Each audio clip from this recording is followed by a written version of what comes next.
Spence Jr. versus Terence Bud Crawford. I'm Nicholas ERROL, and these are my reasons why fight predictions. We're looking at a special matchup here because ERROL Spence, he likes to move forward, and Bud Crawford, he likes to fight on his back foot. So what we're going to see is Spence going forward, Crawford not just backing up, but trapping Spence. And I think he's gonna step back and then counter uppercut. We're gonna see that a lot. Remember, Crawford is very good at picking up a fighter's tendency. Just like he did with Porter. If you watch that fight over, you could see Porter kept on ending his combinations with a head dip. And Bud picked up on that. And what did he do? He stepped back and then uppercutted on the head dip. Boom! And that's how he got him out of there. Also remember that Spence fought Porter as well, and he won that by unanimous decision. He didn't take him out like Crawford did. We do see Spence get hurt a lot. We saw Spence get hurt in his fight against Ocampo. And remember, you can't get hurt against Bud Crawford because he's one of the best finishers in the game.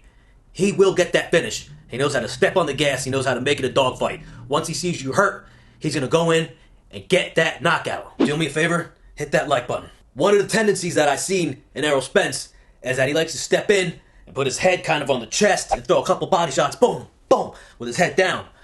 Here's the problem with that. We already know that Bud loves to do that short step back and throw that uppercut.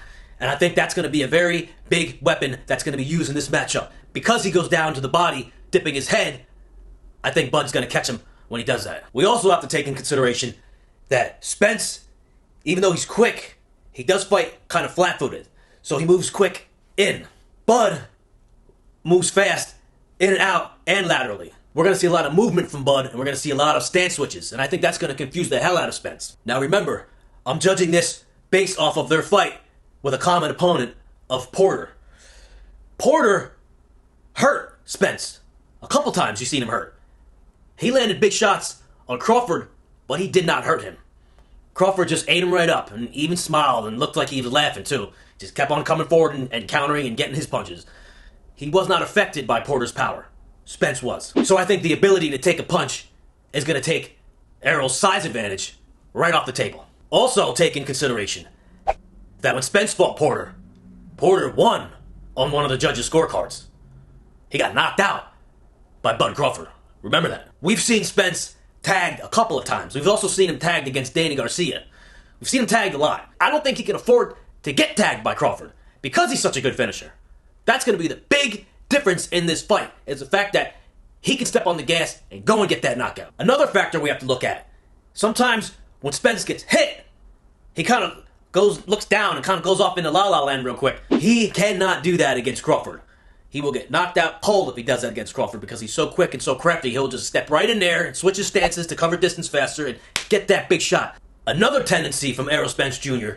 is that whenever he gets hit with a good clean shot, not necessarily one that hurts him, but just a nice clean shot, he has the tendency to close his eyes and dip his head down real quick.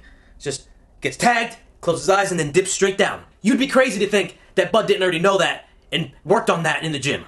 Once he tags him, he knows that there's going to be a head dip. You know what that means? That uppercut. And my prediction is that Bud Crawford is going to win by TKO. I don't think he's going to knock him down and out, but he will win by TKO.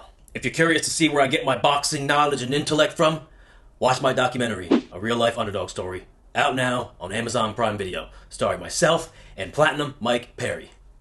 If you haven't already, hit that like button and hit that subscribe, and I'll see you next time.